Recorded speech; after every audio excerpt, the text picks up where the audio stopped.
प्यारे बच्चों, ये मनोविज्ञान का अध्याय 4 का पहला भाग है।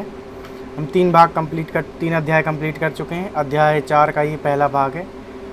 तो जिन्होंने भाग नहीं देखे हैं तो प्लेलिस्ट में जा कर के देख लें। और आप लोग कॉपी पेन लेके बैठा करिए पढ़ने के लिए, ताकि आप इनको नोट करते जाएं और फिर आपको जो है कि जब टेस्ट देना हो तो उसका आप रिवीजन कर पाएंगे। हमारे 100 क्वेश्चन का एक पार्ट हमने तैयार किया हुआ है, जिसमें से 3 अध्याय कंप्लीट हो गए हैं और चौथा अध्याय हम शुरू करने जा रहे हैं। तो आप लोग ध्यान से इसको पढ़िए, लिखते जाइए। चलिए शुरू करते हैं। देखिए, ये जो वीडियो है ये आपके TET, C TET, super TET के लिए बनाई जा रही है। तो किसी भी एग्ज़ाम के लिए ये तीनों में से बहुत इम्पोर्टेंट है। बाकी जो भी टीचर से संबंधित एग्ज़ाम है जिसमें मनोविज्ञान आना है, उन सब के लिए इम्पोर्टेंट है ये। तो चलिए देखते हैं पहला क्वेश्चन। विस्मृति कम करने का उपाय क्या है? विस्मृति कम करने का उपाय क्या है? तो पाठ की पुनरावृत्ति। विस्मृति कम करने का उपाय है पाठ की पुनरावृत्ति। ठीक है। अगला क्वेश्चन है, क्रोध व भय क्या है? क्रोध व भय क्या है? ये एक प्रकार के संवेग हैं। क्या हैं जी? क्रोध और भय क्या हैं? एक प्रकार के ये संवेग हैं। अगला क्वेश्चन है, दूसरे व्यक्ति की ब्राहा व्यवहार की नकल क्या कहलाती है? दूसरे व्यक्ति की ब्राहा व्यवहार की नकल क्या कहलाती है? तो उसको हम अनुकरण कहते हैं। जब दूसरे व्यक्ति की बाहरी व्यवहार की नकल करते हैं तो अनुकरण कहलाती है। क्वेश्चन नंबर 4, यदि पूर्व ज्ञान व अनुभव नए प्रकार के सीखने में सहायता करते हैं तो उसे क्या कहते हैं? ठीक है। यदि पूर्व ज्ञान व अनुभव नए प्रकार के सीखने में सहायता करते हैं तो उसे क्या कहते हैं? उसे कहते हैं सकारात्मक प्रशिक्षण स्थानांतरण। यदि आपने कोई चीज़ सीखी हुई है और नए सीखने में वो सहायता नहीं कर रहे हैं तो उसको नकारात्मक कहेंगे। सीखी हुई बात को स्मरण रखने या पुनः स्मरण करने की असफलता क्या कहलाती है? जो सीखी बात है उसको स्मरण रखने या पुनः स्मरण करने की जो असफलता है वो क्या कहलाती है? तो वो कहलाती है विस्मृति। ठीक है। आपने कोई चीज़ सीखी, याद करी, अगर आप दोबारा उसको याद नहीं कर पा रहे हैं तो वो विस्मृति कहलाएगी। क्वेश्चन नंबर 6, संगणन सिद्धांत किससे संबंधित है? तो संगणन सिद्धांत स्मृति से संबंधित है। संगणन सिद्धांत किससे संबंधित है? स्मृति से। क्षेत्र सिद्धांत किस वर्ग का योगदान है? क्षेत्र सिद्धांत किस वर्ग का योगदान है? तो ये गेस्टाल्टवादियों का योगदान है। किसका है? गेस्टाल्टवादियों का।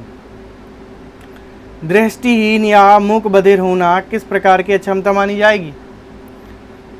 दृष्टिहीन या मूक बधिर होना किस प्रकार की अक्षमता मानी जाएगी? शारीरिक अक्षमता। ठीक है, ये शारीरिक अक्षमता मानी जाएगी। क्वेश्चन नंबर 9, हाल का सिद्धांत किसकी व्याख्या करता है? हाल का सिद्धांत किसकी व्याख्या करता है? तो हाल का सिद्धांत किशोरों की मनोविज्ञान की व्याख्या करता है। हाल का जहाँ भी नाम आ जाए तो समझ जाना हाल ने सबसे ज़्यादा जोर किशोरों पे दिया था। ठीक है।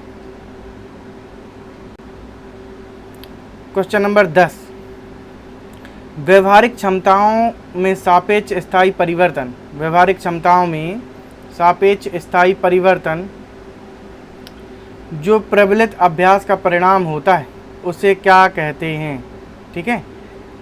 तो ये देखिए आप, व्यवहारिक क्षमताओं में सापेक्ष स्थायी परिवर्तन जो प्रबलित अभ्यास का परिणाम होता है उसे क्या कहते हैं? उसे कहते हैं अधिगम।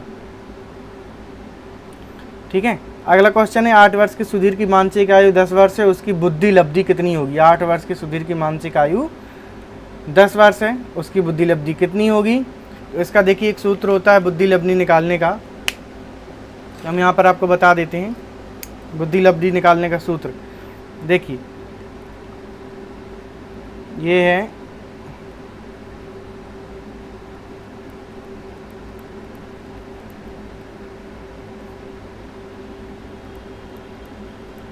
मानसिक आयु बटे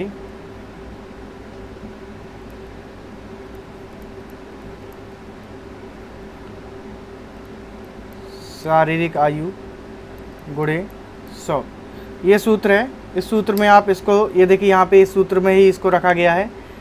तो इसकी देखिए 8 वर्ष का सुधीर है, ठीक है।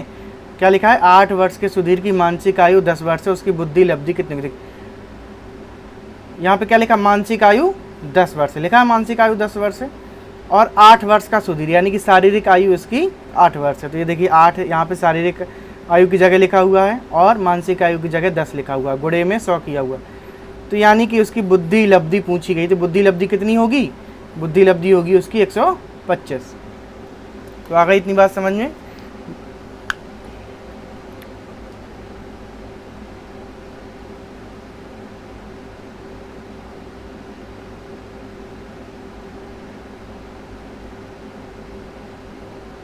क्वेश्चन नंबर 12, किसी इच्छा या आवश्यकता में रुकावट पड़ने पर उत्पन्न होने वाला सांवेगिक तनाव क्या कहलाता है? ठीक है, किसी इच्छा या आवश्यकता में रुकावट पड़ने पर उत्पन्न होने वाला सांवेगिक तनाव क्या कहलाता है? उसको कहते हैं कुंठा। क्या कहते हैं? कुंठा कहते हैं। यदि आपकी किसी इच्छा या आवश्यकता में रुकावट पड़ जाए तो जो उससे तनाव उत्पन्न होगा तो उसे कुंठा कहते हैं, ठीक है। मन कुंठित हो जाता धीरे धीरे।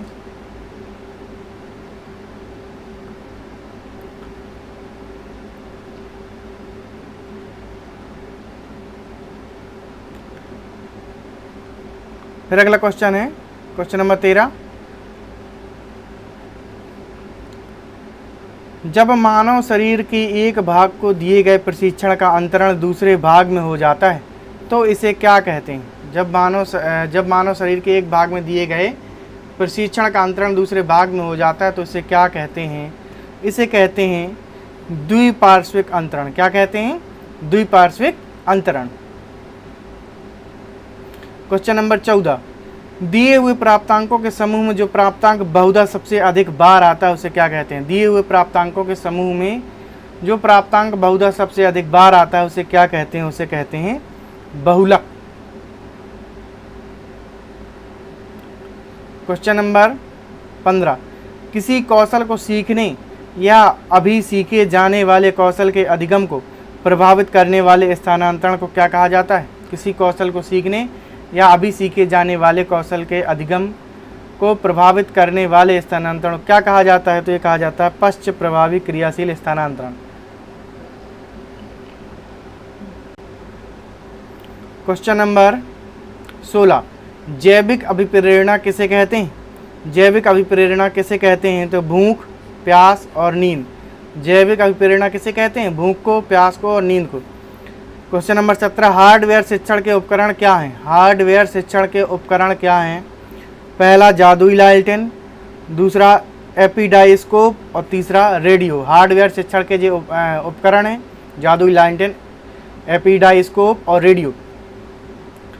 अगला क्वेश्चन नंबर 18, अंतःदर्शन विधि, निरीक्षण विधि, प्रयोगात्मक विधि के द्वारा किसका अध्ययन किया जाता है? अंतःदर्शन विधि, निरीक्षण विधि, प्रयोगात्मक विधि द्वारा किसका अध्ययन किया जाता है? तो किया जाता है व्यवहार का। किसका अध्ययन किया जाता है? व्यवहार का अध्ययन किया जाता है। क्वेश्चन नंबर 19, समानता का नियम, विभिन्नता का नियम, प्रत्यागमन का नियम किससे संबंधित है? समानता का नियम, विभिन्नता का नियम और समानता का नियम, विभिन्नता का नियम, प्रत्यागमन का नियम किससे संबंधित है? तो ये आपका वंश क्रम से संबंधित है। किस संबंधित है? वंश क्रम से संबंधित है।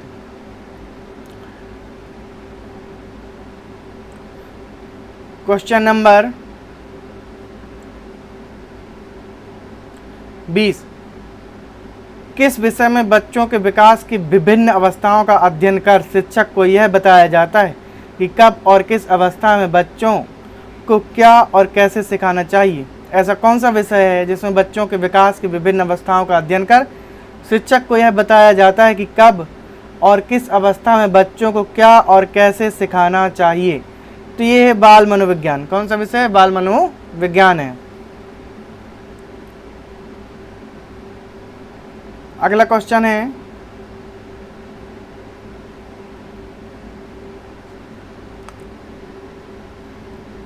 क्वेश्चन नंबर 21, धीमी गति से सीखने वाले बच्चों के साथ शिक्षक को कैसा व्यवहार करना चाहिए। क्वेश्चन नंबर 21 है कि धीमी गति से सीखने वाले बच्चों के साथ शिक्षक को कैसा व्यवहार करना चाहिए। पहला, अधिक समय देना चाहिए, भाई धीमी गति सीख रहे हैं तो अधिक समय देना ही पड़ेगा। दूसरा, अभ्यास के अधिक अवसर देना चाहिए, अभ्यास को उसको अधिक से अधिक अवसर देना चाहिए। जो बच्चा धीमी गति सीख रहा है उसको आपको अधिक से अधिक समय देना पड़ेगा, अधिक से अधिक अवसर देना पड़ेगा। एक बार वो सीख गया तो फिर उसकी स्पीड अपने आप तेज हो जाएगी। तीसरा, उसके कार्य की तारीफ करनी चाहिए, उसके कार्य की क्या करना चाहिए, तारीफ करना चाहिए, ताकि उसको आगे बढ़ने में प्रोत्साहन मिले। क्वेश्चन नंबर 22, किस अवस्था में बालक की मानसिक क्रियाओं के अंतर्गत ध्यान, स्मृति, कल्पना, संवेदना, प्रत्यक्षीकरण का विकास तेजी से होता है। तो ये होता है शैशव अवस्था में।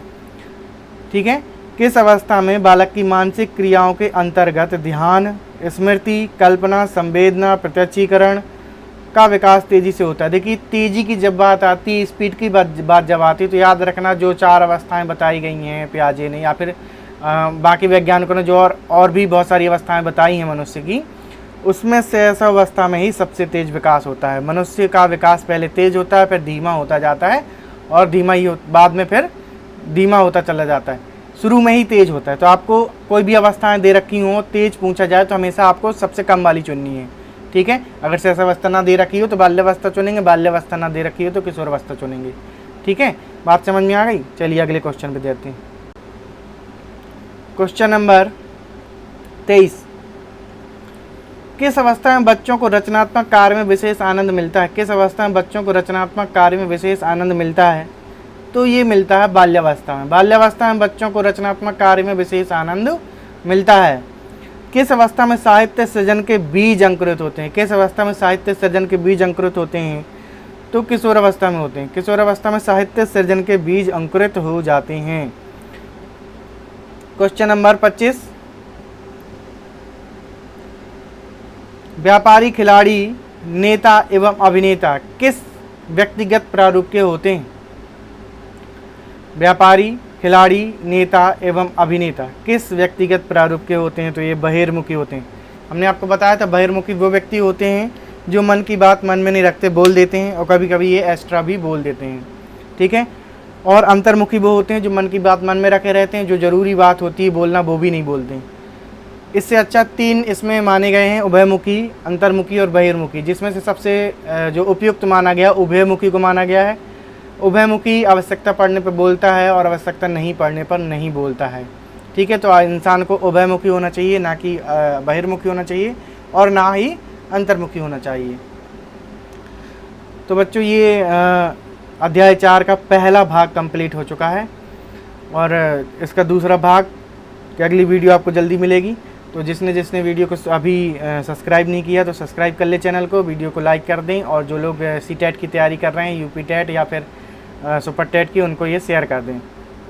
और बाकी सारे सब्जेक्ट की वीडियो भी आपको जल्दी मिलेगी। हिंदी, मैथ हो गई, और पर्यावरण है, भूगोल है, इतिहास है, आपको सारी वीडियोज़ इसमें मिलेगी।